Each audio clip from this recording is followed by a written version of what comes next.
हर हर महादेव दोस्तों, महाकाल भक्ति ज्ञान चैनल में आप सबका एक बार फिर से हार्दिक स्वागत है। दोस्तों, आज मैं आपको इस वीडियो में आषाढ़ शुक्ल एकादशी अर्थात की देवशयनी एकादशी की व्रत कथा सुनाऊंगी। यह एकादशी समस्त पापों का नाश करती है, तो आप सभी से विनम्र निवेदन है इस कथा को अंत तक जरूर सुने।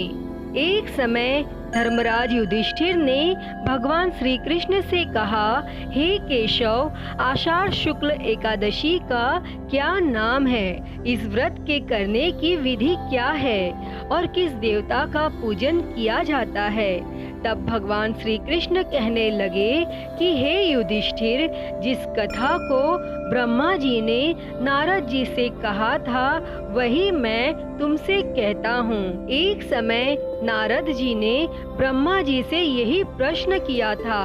तब ब्रह्मा जी ने उत्तर दिया कि हे नारद, तुमने कलयुगी जीवों के उद्धार के लिए बहुत उत्तम प्रश्न किया है, क्योंकि देवशयनी एकादशी का व्रत सब व्रतों में उत्तम है। इस व्रत से समस्त पाप नष्ट हो जाते हैं और जो मनुष्य इस व्रत को नहीं करते वे नरकगामी होते हैं तथा इस व्रत के करने से भगवान विष्णु प्रसन्न होते हैं। इस एकादशी का नाम देवशयनी एकादशी है।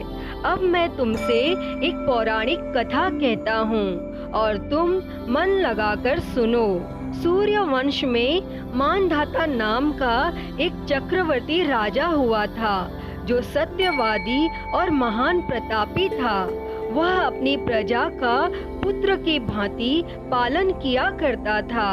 उसकी सारी प्रजा धन धान्य से भरपूर और सुखी थी और उसके राज्य में कभी अकाल नहीं पड़ता था। लेकिन एक समय उस राजा के राज्य में 3 वर्ष तक वर्षा नहीं हुई और अकाल पड़ गया।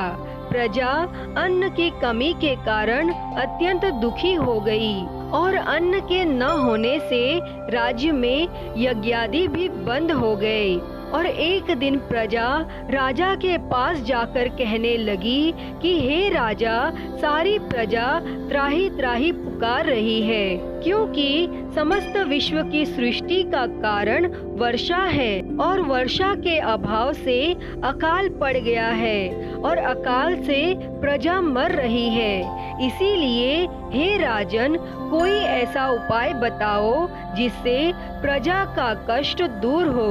और तब राजा मानधाता कहने लगे कि आप लोग ठीक कह रहे हैं, वर्षा से ही अन्न उत्पन्न होता है और आप लोग वर्षा न होने से अत्यंत दुखी हो गए हैं। मैं आप लोगों के दुखों को समझता हूँ। तब ऐसा कहकर राजा कुछ सेना साथ लेकर वन की तरफ चल दिया और वह अनेक ऋषियों के आश्रम में भ्रमण करता हुआ अंत में ब्रह्मा जी के पुत्र अंगिरा ऋषि के आश्रम में पहुंचा।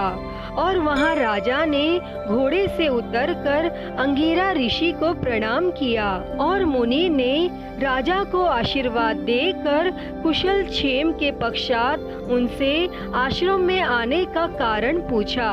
तब राजा ने हाथ जोड़कर विनीत भाव से कहा कि हे भगवान, सब प्रकार के धर्म पालन करने पर भी मेरे राज्य में अकाल पड़ गया है और इससे प्रजा अत्यंत दुखी है। राजा के पापों के प्रभाव से ही प्रजा को कष्ट होता है, ऐसा शास्त्रों में कहा है। लेकिन जब मैं धर्मानुसार राज्य करता हूँ तो मेरे राज्य में अकाल कैसे पड़ गया, इसके कारण का पता मुझको अभी तक नहीं चल सका। और अब मैं आपके पास इसी संदेह को निवृत्त कराने के लिए आया हूँ। कृपा करके मेरे इस संदेह को दूर कीजिए और साथ ही प्रजा के कष्ट को दूर करने का कोई उपाय बताइए। और तब इतनी बात सुनकर ऋषि कहने लगे कि हे राजन, यह सतयुग सब युगों में उत्तम है। इसमें धर्म का चारों चरण सम्मिलित है, अर्थात इस युग में धर्म की सबसे अधिक उन्नति है। लोग ब्रह्म की उपासना करते हैं। केवल ब्राह्मणों को ही वेद पढ़ने का अधिकार है और ब्राह्मण ही तपस्या करने का अधिकार रख सकते हैं। परंतु आपके राज्य में एक शूद्र तपस्या कर रहा है और इसी दोष के कारण आपके राज्य में वर्षा नहीं हो रही है। इसीलिए यदि आप प्रजा का भला चाहते हो तो उस शूद्र का वध कर दो। तब इस पर राजा कहने लगा कि महाराज, मैं उस निरपराध तपस्या करने वाले शूद्र को किस तरह मार सकता हूँ? आप इस दोष से छूटने का कोई दूसरा उपाय बताइए। तब ऋषि कहने लगे कि हे राजन, यदि तुम अन्य उपाय जानना चाहते हो तो सुनो। आषाढ़ मास के शुक्ल पक्ष की देवशयनी नाम की एकादशी का विधि पूर्वक व्रत करो और व्रत के प्रभाव से तुम्हारे राज्य में वर्षा होगी और प्रजा सुख प्राप्त करेगी, क्योंकि इस एकादशी का व्रत सब सिद्धियों को देने वाला है और समस्त उपद्रवों को नाश करने वाला है। इस एकादशी का व्रत तुम अपनी प्रजा, सेवक तथा मंत्रियों सहित करो।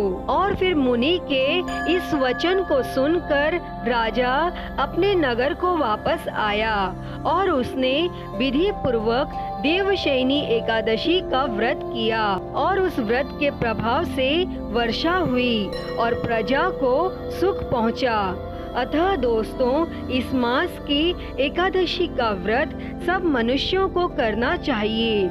यह व्रत इस लोक में भोग और परलोक में मुक्ति को देने वाला है और इस कथा को पढ़ने और सुनने से मनुष्य के समस्त पाप नाश को प्राप्त हो जाते हैं।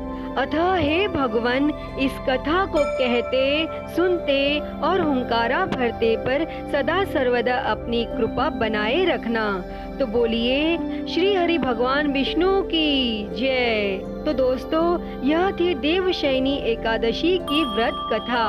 यह कथा आपको कैसी लगी कमेंट बॉक्स में ज़रूर बताएं। अगर वीडियो पसंद आई हो तो इसे लाइक करें, ज़्यादा से ज़्यादा शेयर करें और मेरे चैनल को सब्सक्राइब कर नोटिफिकेशन बेल को ज़रूर ऑन कर लें। हर हर महादेव। धन्यवाद।